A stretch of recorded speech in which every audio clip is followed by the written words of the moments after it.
Did you know the first Vietnam War movie was actually made during the conflict by the North Vietnamese? While Apocalypse Now and Platoon get all the glory, the greatest Vietnam films remain buried like landmines in cinema history. These forgotten masterpieces show the war Hollywood doesn't want you to see. Number 10. Go Tell the Spartans, 1978. Before Platoon rocked Hollywood, Burt Lancaster was getting his hands dirty in this gritty Vietnam masterpiece that executives buried because it hit too close to home. Set in 1964, when Americans were still calling it a police action, Lancaster plays a cynical Major Asa Barker overseeing a doomed outpost that perfectly foreshadows America's entire failed war strategy. What makes this film legendary is its timing. Released just 3 years after the fall of Saigon, when America was desperately trying to forget the whole nightmare. Director Ted Post shot the entire film on a measly $2 million budget in just 31 days, using California locations to double for Vietnam. The authenticity comes from screenwriter Wendell Mays, who adapted Daniel Ford's novel meticulously, keeping the military jargon and combat tactics painfully accurate. Lancaster, already in his mid-60s, took the role after bigger stars refused to touch anything Vietnam-related. Critics called it the most honest Vietnam film of its era, with Roger Ebert writing, "It shows the war before we knew we couldn't win." The film's most devastating scene shows American soldiers discovering the bodies of French troops who died in the exact same location years earlier, a chilling metaphor for history repeating itself. The studio practically sabotaged its release, giving it minimal promotion. Even today, most Vietnam War film retrospectives completely ignore it. As one Vietnam vet later told Film Comment magazine, "This is the only movie that shows the war I actually fought in." Number 9. The 317th Platoon, 1965. How's this for mind-blowing? The most authentic Vietnam War movie isn't even about Vietnam. French director Pierre Schoendorfer crafted this black-and-white masterpiece about French soldiers in Indochina a full decade before America's war movie machine kicked into gear. What makes it revolutionary is that Schoendorfer wasn't making fiction. He'd been a military cameraman captured at Dien Bien Phu, filming the exact horror he recreates. Shot documentary style in Cambodia with actual French Foreign Legion veterans, the film follows a doomed platoon retreating through hostile jungle in 1954 as the French colonial empire crumbles. The authenticity is haunting. No musical score, no Hollywood heroics, just the relentless sound of jungle and men slowly breaking down. Martin Scorsese called it the most authentic war film I've ever seen, and secretly screened it for Oliver Stone before he made Platoon. The film's influence runs deep through every great war film that followed. Stanley Kubrick reportedly watched it multiple times while planning Full Metal Jacket, borrowing its documentary-like intensity. The legendary tracking shots through jungle muck directly inspired Coppola's approach in Apocalypse Now. Yet most Americans have never heard of it because French executives barely distributed it internationally, believing audiences wouldn't connect with the French military defeat. When finally screened at Cannes years later, Vietnamese audience members stood and applauded its honesty, perhaps the ultimate testament to a war film's authenticity. As Schoendorfer said, "I didn't make an anti-war film, I made an anti-lie film." Number 8. Tigerland, 2000. Before Colin Farrell became Hollywood royalty, he was just an unknown Irish actor covered in Louisiana mud playing a rebellious recruit in Joel Schumacher's gritty boot camp drama. Shot on 16mm film with a handheld camera for less than $10 million, pocket change by war movie standards, Tigerland captures the final brutal training phase at Fort Polk's infamous Tigerland course, designed to simulate Vietnam combat conditions before deployment. What makes this film revolutionary is that it never actually shows Vietnam, yet perfectly captures the moral chaos of the war. Schumacher, desperate to rebuild his reputation after the Batman and Robin disaster, stripped away Hollywood conventions. No soundtrack, no famous actors, no romanticized heroism. Just raw intensity shot documentary style in desaturated colors that make everything look diseased. Farrell's performance as Boz, a draftee who refuses to conform while helping others escape deployment, launched his entire career. He reportedly stayed in character during the entire 28-day shoot, sleeping in barracks and maintaining his American accent even when cameras stopped rolling. The authenticity paid off. Actual Vietnam veterans who served as technical advisors often forgot they were watching actors. Critics recognized something special immediately, with Rolling Stone's Peter Travers writing, "In an era of bloated war epics, Schumacher goes back to basics and finds something genuine." The film's most haunting element is its training methods. The real Tigerland facility featured booby traps, recordings of actual combat, and mock villages where anything could happen. As one former instructor told Entertainment Weekly, "We weren't training soldiers, we were trying to traumatize them before Vietnam could." Number 7, 84 Charlie Mopic, 1989. Forget found footage horror movies. This guerrilla-style Vietnam masterpiece invented the format a decade before Blair Witch Project, but with actual bullets flying. Director Patrick Duncan, himself a Vietnam vet, created this revolutionary film that unfolds entirely through the lens of a combat cameraman assigned to document a long-range reconnaissance patrol in the jungle. Shot for a microscopic $850,000, less than what most war movies spend on catering, the production was so authentic that actors underwent actual military training for weeks. The equipment, uniforms, and tactics are so precise that the film is literally used in military schools as a teaching tool. There's no musical score, no familiar actors, and absolutely zero Hollywood glamorization of combat. What makes the film truly groundbreaking is its structure. A single unbroken narrative that makes viewers feel trapped alongside the patrol. The cameraman character, never seen except in reflections, becomes the audience's surrogate in hell. Roger Ebert called it the most realistic Vietnam movie I've seen, while The Village Voice praised its documentary intensity that makes Platoon look like a recruiting poster. The studio had no idea how to market something this unconventional, giving it a minimal release despite festival acclaim. The film's most chilling moment comes when the patrol discovers a North Vietnamese base camp containing an enemy cameraman's footage, creating a haunting mirror image suggesting both sides were just documenting the same pointless carnage. Duncan revealed years later that military advisors actually refused to help with one scene, saying it was too realistic and might reveal actual tactics still being used in modern combat. As one crew member put it, "We weren't making a movie about Vietnam, we were recreating it." Number 6, The Boys in Company C, 1978. A full year before Apocalypse Now? Blue Minds, this raw, uncompromising gem followed 5 Marines from boot camp to the insanity of Vietnam combat. What makes it revolutionary is how it shows the complete transformation, from wide-eyed recruits to disillusioned survivors confronting moral collapse in real time. Director Sidney J. Fury shot it guerrilla style in the Philippines when most studios wouldn't touch Vietnam material. The film delivers a gut punch by focusing on something most war movies ignore: corruption within the American command. The soldiers discover their own officers trading supplies on the black market while sending troops on meaningless missions to boost body counts. This brutal honesty about military leadership got the film essentially blacklisted by military consultants for years. Stanley Kubrick reportedly studied this film obsessively before making Full Metal Jacket, even borrowing elements for his boot camp sequences. The infamous soccer match against the Vietnamese team remains one of cinema's most bizarre war sequences, showing how absurdist the conflict could become. R. Lee Ermey, who later became famous as Kubrick's drill instructor, got his start as a technical advisor on this very set. Critics initially dismissed it as exploitation, but Vietnam veterans championed its authenticity. The film's production was plagued by problems. The Philippine government kept threatening to shut it down. Actors suffered actual injuries during combat sequences, and one explosion went so wrong it's visibly dangerous on screen. As one crew member told Film Threat magazine, "We weren't making a movie so much as surviving one." Columbia Pictures buried its release, terrified by its anti-authority message. Today it's recognized as the missing link between conventional war films and the psychological nightmares that defined Vietnam cinema. As star Stan Shaw later said, "We made the film America wasn't ready to see yet." Number 5, Casualties of War, 1989.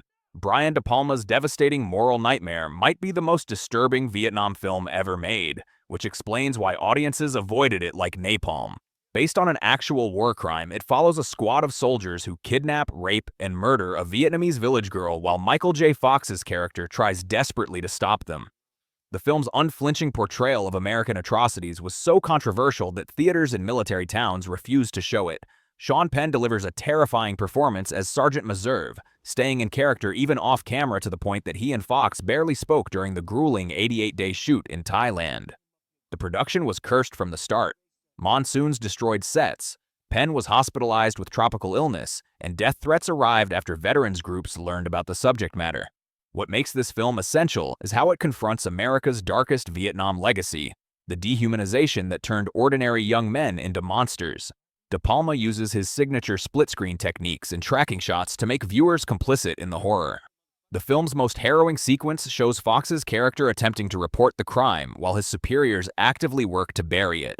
A damning portrayal of institutional moral failure. Critics recognized its importance immediately, with Vincent Canby writing, "Not since Paths of Glory has a film so effectively portrayed the moral crisis of soldiers caught between conscience and survival." Yet audiences stayed away, grossing just $18.7 million against its $22 million budget. The real-life soldier Daniel Lang's article was based on attended screenings incognito, later telling The New Yorker the film captured the exact moral agony I experienced. The Pentagon predictably provided zero cooperation, forcing the production to acquire vintage helicopters and equipment from private collectors and foreign militaries. Number 4. Hamburger Hill, 1987. While Platoon won Oscars, this brutal masterpiece showed the war's most horrific reality. Soldiers dying anonymously for hills nobody would remember. Based on the devastating 10-day battle for Hill 937 in May 1969, the film follows the 101st Airborne's 3rd Battalion as they repeatedly assault a mountain that was abandoned immediately after capturing it. The title comes from soldiers' darkly appropriate nickname for the meat grinder battle. Director John Irvin, who personally covered the Vietnam War as a documentary filmmaker, brought terrifying authenticity to the production. The cast underwent actual military training with Vietnam veterans, creating bonds so authentic that when characters die, on screen the actors' emotional breakdowns were often real. The film's signature achievement is showing warfare without glory, just mud, blood, and increasingly desperate men. What makes Hamburger Hill controversial is its political ambiguity. Unlike overtly anti-war films, it focuses solely on the soldier's experience without commentary, making it popular among veterans while confusing critics seeking a clearer message. Roger Ebert noted this quality, writing, "It's not about why we fought or whether we should have, but about the experience of combat." The production faced constant challenges filming in the Philippines during political unrest. The crew often worked with armed guards protecting the set. Don Cheadle made his film debut here, while Dylan McDermott delivered a breakthrough performance. The film's most haunting sequence shows soldiers listening to radio reports of anti-war protests back home, highlighting the disconnect between those fighting and those opposing the war they fought. Paramount barely promoted the film, releasing it between blockbusters with minimal marketing. Veterans organizations, however, have called it the most accurate portrayal of Vietnam combat ever filmed. As one former 101st soldier told Military Times, "They got everything right, especially how little any of it mattered in the end." Number 3. The Odd Angry Shot, 1979.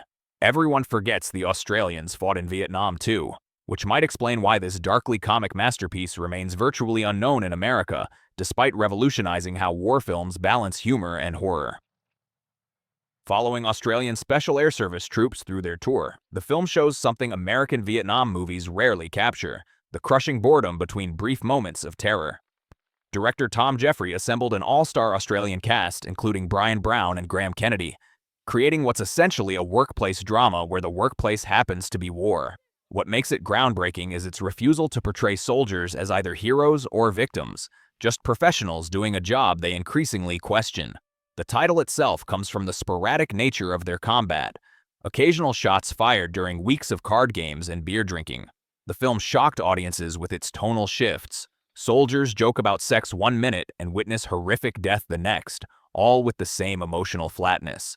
This psychological accuracy made veterans embrace it, while critics initially dismissed its gallows humor as inappropriate. Years later, Stanley Kubrick cited it as an influence on Full Metal Jacket's similar tonal approach. The Australian government provided no support, forcing the production to scrounge equipment from private collectors. The film's most controversial aspect is its ending. Soldiers simply return home to no parades, no protests, just indifference, highlighting Australia's collective amnesia about their involvement. As one character says in the devastating final scene, "We haven't fought a war at all. We've been involved in a series of minor military operations." Initial box office was dismal, but the film found cult status through VHS distribution among veterans. Director Quentin Tarantino has frequently named it one of his favorite war films, calling it the template for how soldiers actually talk to each other. As one Australian veteran told Cinema Papers, "This isn't an American Vietnam with Australian accents. It's our completely different war." Number 2. Bat 21, 1988. Forget bombastic war epics. This tense, claustrophobic thriller tells the true story of 53-year-old Lieutenant Colonel I.C.L. Hambleton, a missile intelligence expert who becomes the oldest American shot down over Vietnam. What makes it revolutionary is focusing entirely on survival rather than combat. Gene Hackman's character isn't a soldier, but an analyst who must use his golf course knowledge to navigate enemy territory while communicating with Danny Glover's rescue pilot. Director Peter Markle shot in Malaysia with total military accuracy, including using actual survival evasion training techniques taught to pilots. The film's most incredible element is how faithful it stays to the real 1972 incident.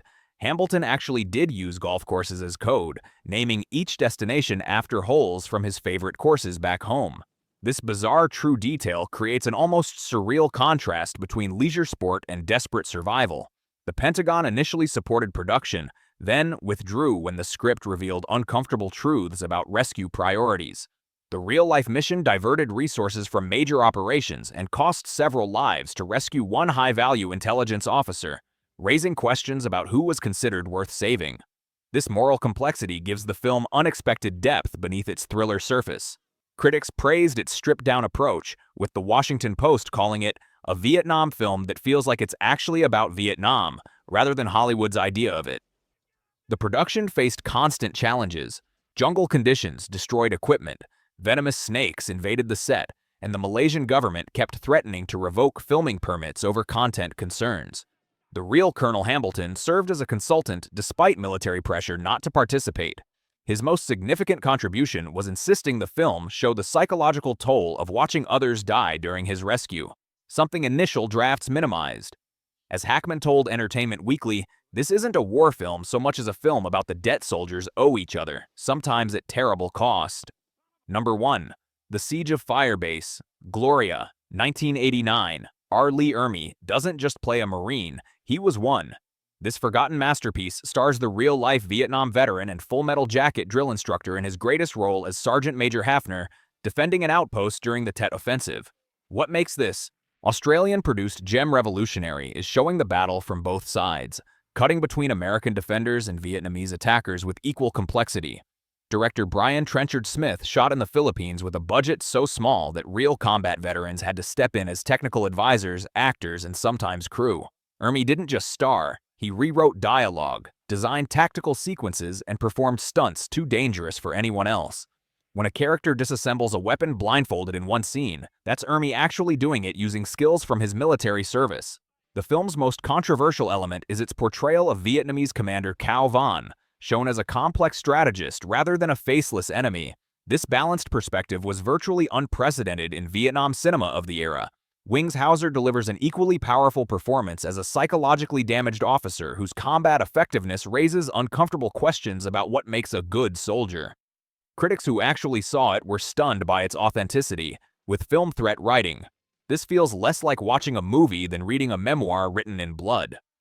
The battle sequences use documentary techniques, with chaotic handheld cameras and overlapping dialogue creating total sensory immersion. The film's production became legendary for its danger. Actors used real blank ammunition. Pyrotechnics repeatedly went wrong, and several crew members were injured.